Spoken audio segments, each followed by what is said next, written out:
how much tactical gear do you have? Hmm. A few pieces. I imagine personal and professional. You probably need it for acting as well. So,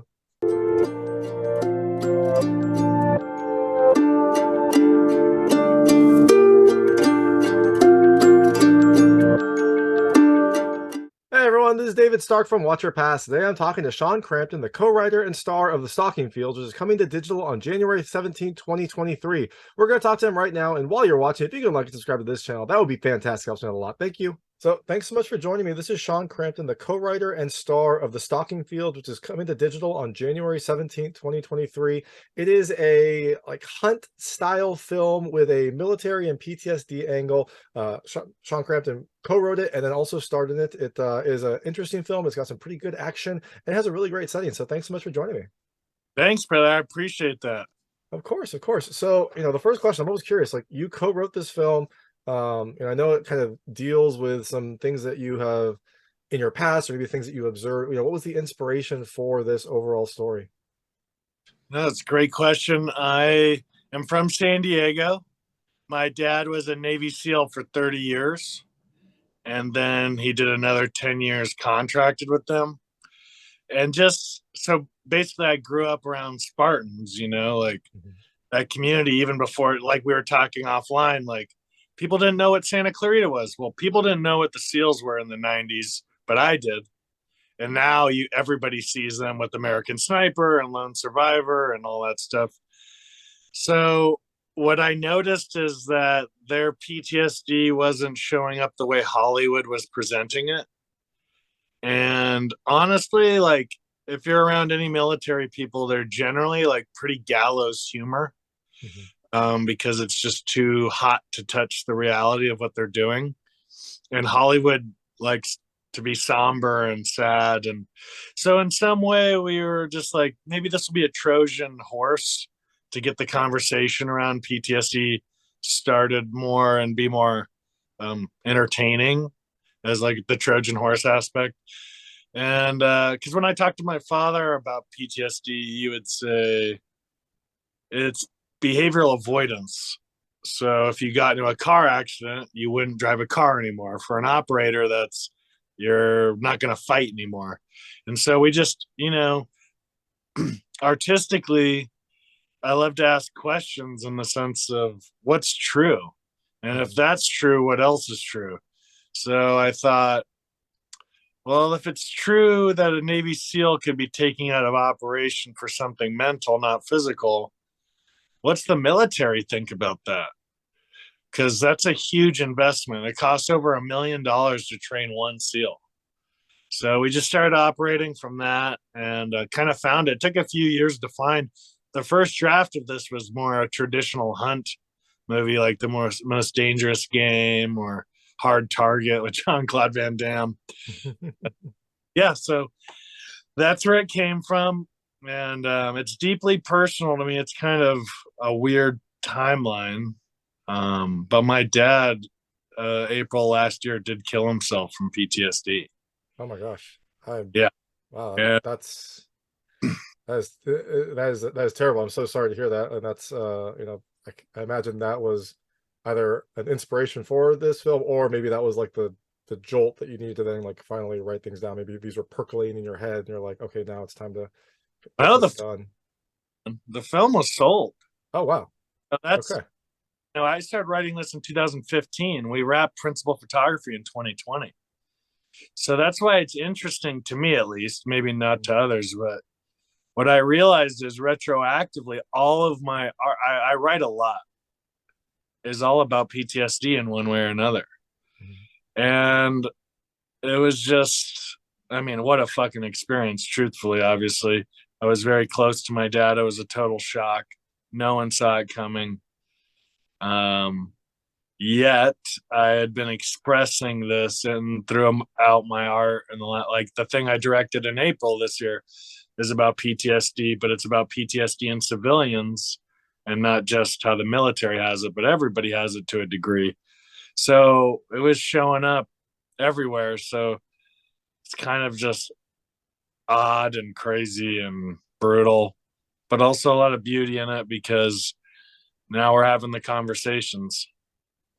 Yeah, it does definitely feel like like you said, PTSD is pretty prominently displayed in Hollywood, and so it's at least part of the conversation. But your observations from growing up are really interesting. How they're not kind of part of the normal, you know, I guess the normal like societal view of military and PTSD. Was there ever any kind of draft of this that maybe was more of like a drama, maybe something that was more realistic, or did you always want to tell this from like a very different angle to make it easier for people to like get into and digest? Great question. Well, at first I would call it hard action. Well, that's how the first draft showed up because that's what I had always been influenced by and knew how to write. But it turned into the military, just percolating with the material. And there was a lot of dramatic scenes left on the cutting room floor Mhm. as well. It was just, we had great actors, but we were just limited on time. It was a 13-person ensemble cast. We shot principal photography for $95,000. Oh wow. If people can conceive that, I can always tell if someone knows what they're talking about by their reaction to that statement Yeah. because they're like, oh, and I'm like, you don't know what filmmaking is because what we pulled off is quite a magic trick for that. Yeah, the And catering is like $5,000-$10,000 out of that already. So yeah, so that that informed the filmmaking too, the budget, right? So it was all of those things. And also like all that was actually what I was shying away from was the dramatist stuff because like just saw Shia's performance in a movie where he has PTSD and it's all about like this like close up like mhm. I'm like that's not it. That's not the whole conversation, I should say. Yeah. So and he's one of my favorite actors. So we just wanted to do it a little different and that was our attempt. And I did like your kind of descriptions of your personal experiences, like the gallows humor. That does kind of meld with some things that I've seen, and like the avoidance of fighting is kind of an interesting aspect as well, because it's one of those things. I love your example. Like if you get in a car accident, I guess that's your dad's example. If you get in a car Mm. accident, you're not going to drive. You get PTSD in the military, like you're not going to fight anymore.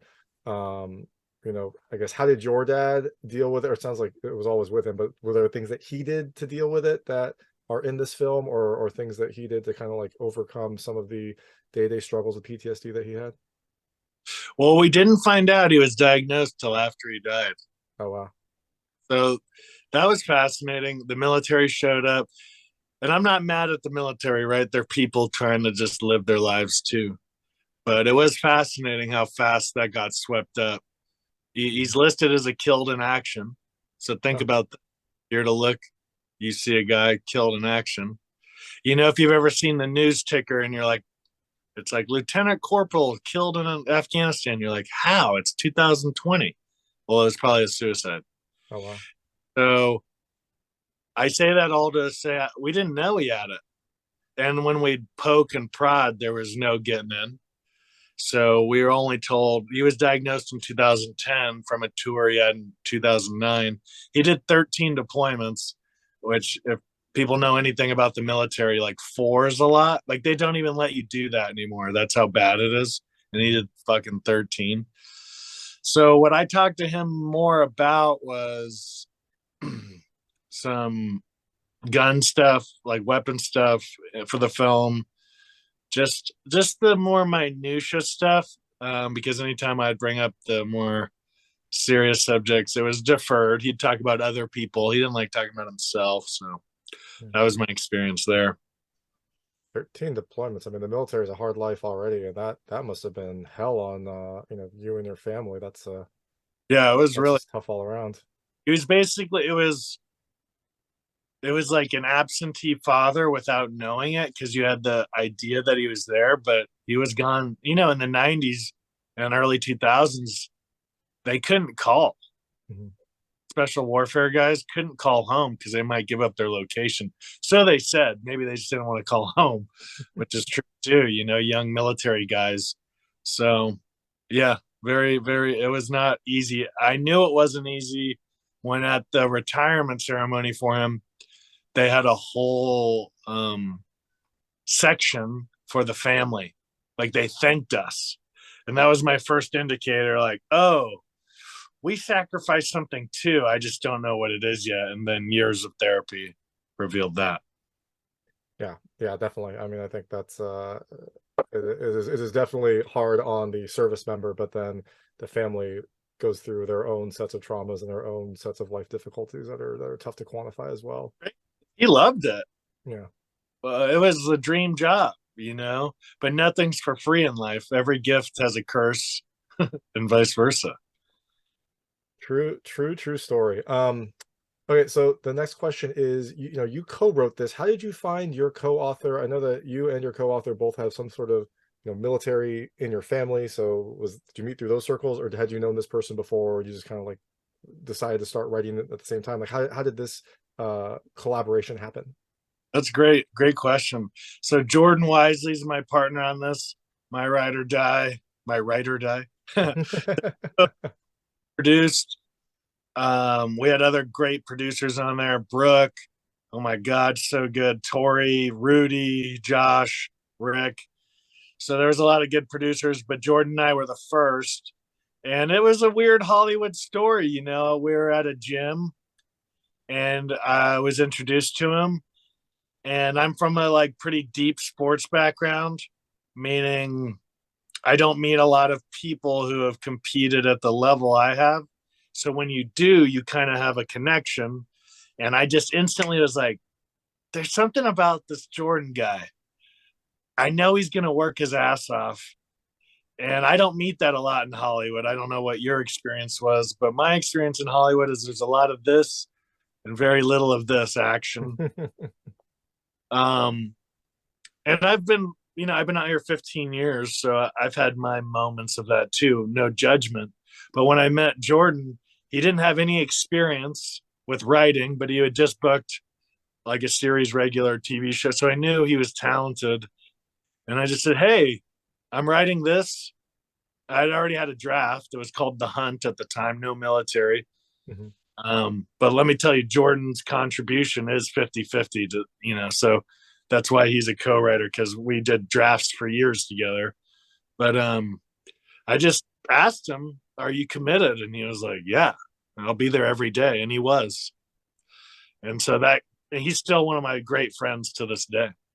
That's awesome. And yeah, meeting it wouldn't surprise me to meet someone in the industry at a gym in Hollywood, but it's great that like you found someone that was a true collaborator at a gym in Hollywood. That's amazing. Yeah, it wasn't like a 24-hour fitness. It was a gym that has a more social aspect, so it wasn't uncommon to talk to its members. But yeah, that's how we met at the gym. It's funny.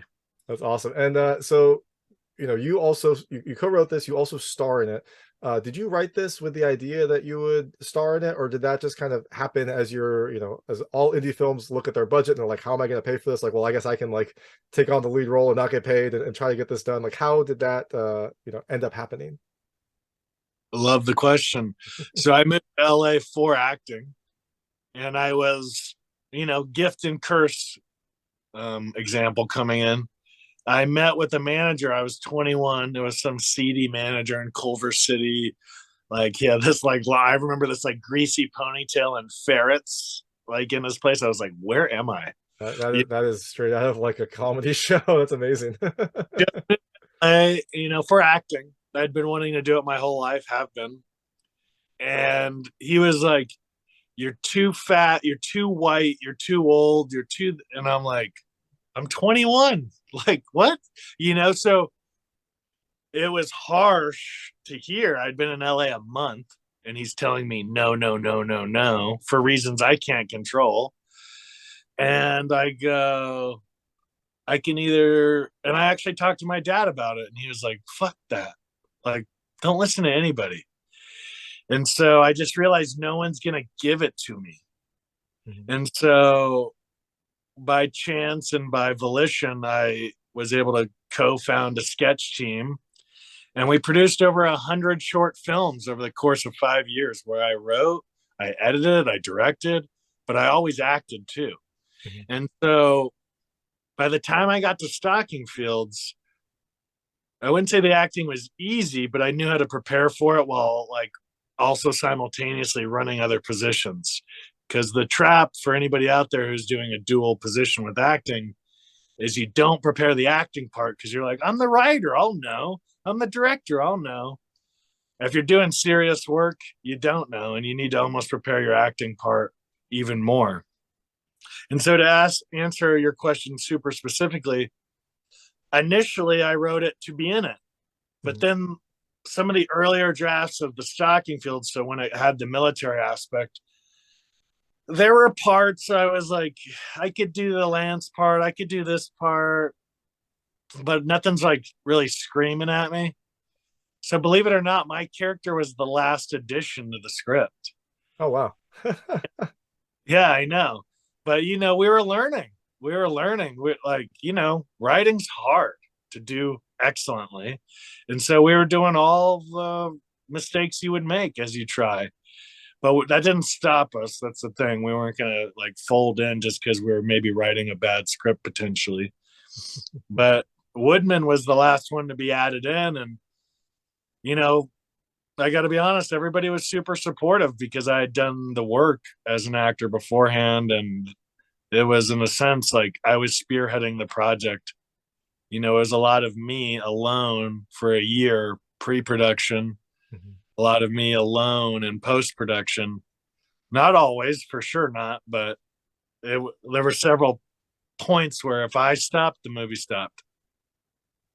Yeah, for sure. And I've talked to a lot of indie uh, director slash writer stars who kind of say similar things where it's like it was so rewarding, so exhausting. I never want to do it again because it's tough to like juggle all those hats. And it sounds like for you it was similar. There were lots of late hours to try to get this thing made, and then you just kind of like stumbled into the role, and then there was a lot of hours after the fact to try to like get the project to completion. Stocking Fields was my second feature, and now I've done four. Oh wow.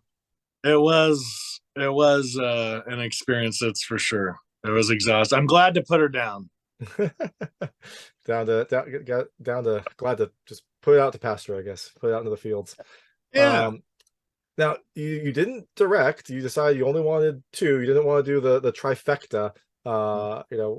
I assume that was just because there was so much to do already, and you were adding a character that there wasn't enough time. But how did you kind of find your director? How did you kind of make that connection? Was that also at the gym in Hollywood? No, not this one.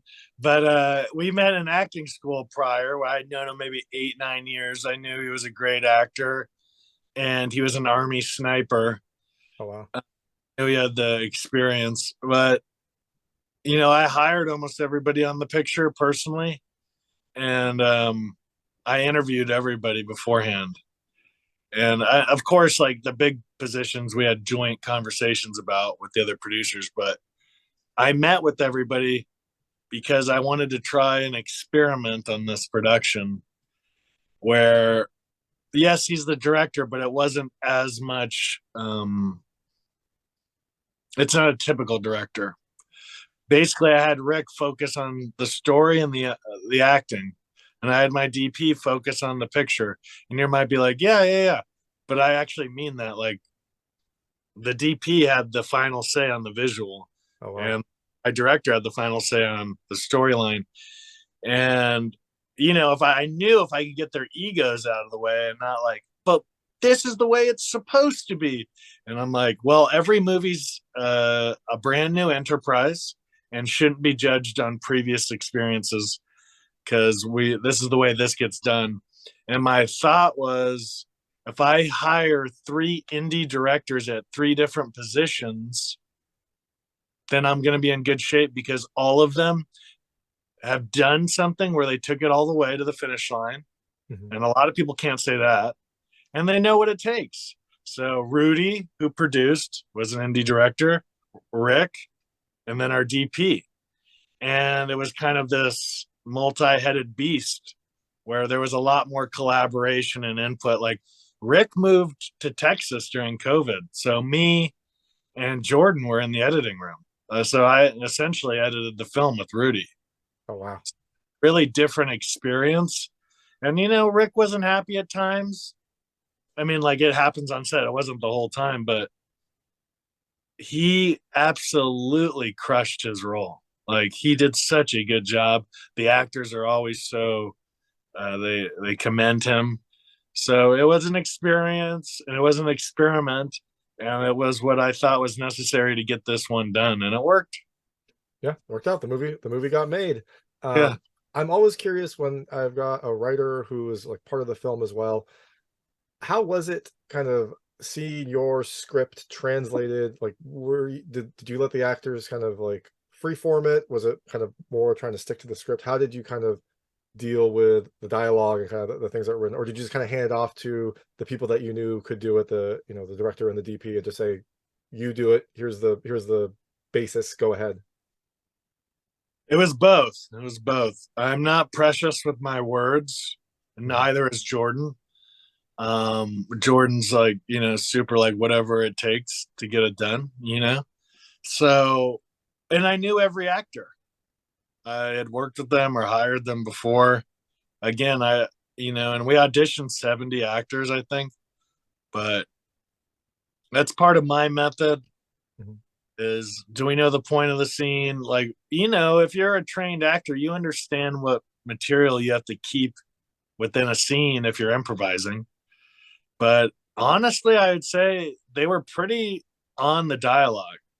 So, yeah, it's kind of interesting how when you can let somebody loose, they still end up doing what was written just because that's what they basically prepared for. But yeah, there were questions on set, and the way I kind of internally shifted was like, I'd be, hey, it's writer Sean. Hey, it's actor Sean. Hey, it's producer Sean. Because I'd be in a scene, cut. And then Taylor's like, oh, Sean, well, okay, I said this, but what do you? So, okay, I got to switch for a minute Mhm. and do it because that's part of my job as well. And I love it because when I book professional acting work and I'm in the trailer and I'm sitting there and I'm like, man, this is fucking boring. Here, you've written it, you're in the mix. And I like being in that creative vortex. Yeah, for sure. It's kind of like it keeps it moving, keeps the day going because you're always busy. I could see it being exhausting, but also, you know, Oh, yeah. completely exhilarating. Well, So shoes on tired, yeah, you know? It's the only, yeah, I mean, life's going to be stressful and hard. So you might as well pick what's hard and stressful about it. And for me, it's making movies. perfect. It sounds like a good choice. You mentioned the actors all being prepared. Speaking for your own preparation, I mean, you played sports. You clearly go to the gym. You had the physical component, I imagine, for this role already kind of in play. But how did you prepare for this? Did you focus on like specific exercises, or did you kind of focus on like any special training to get, you know, your character ready for the stalking field, especially being added so late? Like, was it just kind of like a mad dash to get all prepared, or how did that work out? Yeah, it was, I ended up dropping 25 pounds for it, Oh my gosh. over the course of 2 or 3 months because Adam, who plays Rawlings Sr., who's, my adversary at some point, he's naturally a thinner guy. And so he put on 25 pounds and I lost it so that when we confront each other at the end, I don't look like I'm just going to ragdoll him. Oh wow. So physical, and I was kickboxing at that point. Um, but, I don't say last minute like we added my character a month before. It was more like a year before, but it was Mm. the last major addition. So I was preparing the whole year. I mean, I'm obsessive about acting, and it's how I get to express emotions that I wasn't able to as a child, and rewarded for them in some way. So I was ultimately as prepared as I could be for that. That's amazing to drop 25 pounds in 2 or 3 months. You should package that into a separate movie and sell that and try to get that made, because that sounds like a great workout, or a horrible workout, but a successful workout nonetheless. Thank you, man. Thank you. And then so the physical aspect sounds like you dropped the weight, you were kickboxing. Did you do any sort of training with weapons, or kind of do you have that from your kind of past and also acting in Hollywood, I'm sure you probably got roles with weapons, so maybe you're already prepared for that. Another good question. I have been around firearms. I take them very serious, a lot of respect. So I knew, and also Ric, our director, is a sniper in the army. Mhm. And it's always so funny with like military movies. People will be like, "That's not accurate," or "That's not how it is," or that, and I'm like, "Yeah, no shit. I'm not trying to play craft secrets to Joe Schmo. Like, yeah, we're not so worried about it being exactly the way it's supposed to be because I'm not trying to inform somebody else abroad how to kill our people." So it was like this interesting. And then also, like, if you want reality, go make a fucking documentary. We're making an entertaining vessel for this story. So it was like all of those things. But Ric definitely, like, we did this downhill stuff where he had us out on the property up in Tahoe running around with weapons for a day. Like, he really made sure from his perspective that we were doing it right. And I always relied on him. Love Ric, super trustworthy, and I knew he knew his shit. Perfect. Yeah, and interesting point. I imagine a tactical movie would be interesting, but also maybe it might be a little boring because there'd be a whole lot of planning and then probably a very hopefully quick execution, and then the movie's over. So yeah, probably not the thing that most Hollywood people expect.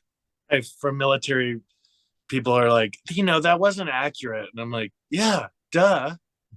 Like, you want it to be accurate for the enemy, Yeah, fool? So, yeah. yeah, Uh, that's and you mentioned Tahoe. Is that where this film was ultimately shot? Like, where did you actually make this movie? we shot the outdoors in Pollock Pines, which is this little bumpkin town in Tahoe. And then we shot the interiors on a soundstage in downtown LA. And I got to give credit to Nick Acosta. It was his idea to do the plastic walls Mhm. because I think that really, really worked and helped us, and it helped us rock on that budget. That's for sure. Yeah, no, the sets were great. I mean, like the forest was really, and it was really beautiful to see. So I think the DP did a really good job of capturing it, and also it kind of had this nice like you know overgrown aspect because you had junk everywhere, but it at least broke up the woods. And then yeah, I thought that the talk that you all had was a really nice, well done thing for an indie film, right? You had plenty of technology, you had the plastic on there to kind of like let you kind of wonder what's behind there. I thought it was a really smart decision for an indie film. Oh, thank you, brother. I appreciate that. Awesome. So I know we have limited time. I'm gonna switch to I call it the lightning round. They're just like lightweight questions kind of about the film. I want to see how your personal experiences relate to things that happen in the film. You can feel free not to answer any of them. I will not be offended, but I try to keep them very answerable. Cool. The first question is, this film involves hunting. Have you been hunting? Yes. All right. Um, were you successful? Yeah, my dad and I would go wild boar hunting every year up in the Tuscadero, California, which is about 4 hours north of LA. They're technically a pestilent, so we would eat the meat, not just kill and trophy. It's like Native American in the sense that we really respect the hunt and the animal, and it feeds us for a year. It's pretty incredible. That does sound pretty amazing, especially with food prices these days. That sounds very, very economical. Yeah, and a lot of people don't know, but 90% of ammo sales in the state of California go to wildlife conservation. There's a lot of misnomers about hunting and stuff. There you go. So this film is set in the woods. When was the last time you were in the woods? Was it when you were making this film? Okay, probably not because that was in 2020. So when was the last time you were in the woods? I love this question. Well, late 2020, I made another film that was in the woods, but in Big Bear. So it wasn't quite that late. I'll say I was in the woods in Whistler last January, so a year ago. There you go. Probably about time to get back in there, but I guess with the rain in California, maybe you want to wait for everything to dry out before you get back in the woods. It's probably very muddy right now. This film had some prominent like blue jays throughout. Like, are you interested in birds? I thought they were kind of a striking touch, so I wasn't sure like where that came from. No, I know. So we had an original opening that was just different for the film. Mhm. It wasn't working. But guess what the first shot was? It was a blue jay. So when you remove that shot, the blue jay can be a question. You're like, what? Why is there a blue jay? But and I can't remember it exactly now, but the blue jay signified a lot of the things that represented my character. It was his call sign. When it showed up, it was for a reason in the film. But some people really love it. Some people are like, why is that there? So it was one of these artifacts in a sense. If you're really paying attention, our amazing re-recording mixer, Patrick Sexton, you're hearing the blue jay. That's the first thing you hear in the movie. So Oh, it connects in that way, but it's like a very subtle breadcrumb. there you go. Solid breadcrumb that that blue jay would peck up and then fly away. Yeah. How much tactical gear do you have? A few pieces. I imagine personal and professional. You probably need it for acting as well. So, Yeah. Nothing crazy, nothing out of line. That's for sure. this film has a lot of weapons play. How is your shooting? How is your aim? Are you proficient or are you hobby? Like how are you with a gun? Definitely no professional, right? Like there's levels to this, but hunting under duress, I've never not gotten a boar. So I'll say that. Well, Yeah. that's good for your health and your belly, and also I'm glad that the boar hasn't won because that would be a very painful day for you. I think my furthest shot is something like 220 yards with the rifle. Oh wow, that is a shot. Jeez, That's on the move, both parties moving. Yeah. I'd say yeah, you're fairly proficient then. When was the last time that you wore camo? In an audition, probably in the last month or two. Excellent. And the last question: this film, it's a hunt movie. It kind of has like Hunger Game kind of vibes. If Totally. you were in the Hunger Games, what weapon would you choose? Oh, that's a great question. Probably some sort of like weighted metal balls. Because if you get hit, it's like basically a more throwable rock. Mhm. Because then you have distance and you can utilize it in hand to hand combat if you're close. So that's my lay answer. That is a very practical and pretty unique question, or pretty unique answer. So I like it. I like it very much. So the film is The Stalking Fields. It's out on digital on January 17th, 2023. You are out promoting the film, getting the word out. It sounds like you already have projects that are coming in the works. After people see this movie, after they see you in this film, what can they look for next from you? Oh, thanks, man. So I produced a movie called The Wheel that's out on Hulu now. Totally different style. It's a relationship talk drama. Really proud of it. We were the second production up in COVID in LA. Oh wow. So really hard work to make that film. And then earlier this year, or 2022 rather, I directed a pilot that I was hired to write and produce called Helmet. We're very excited about that. I think that's my strongest personal work to date.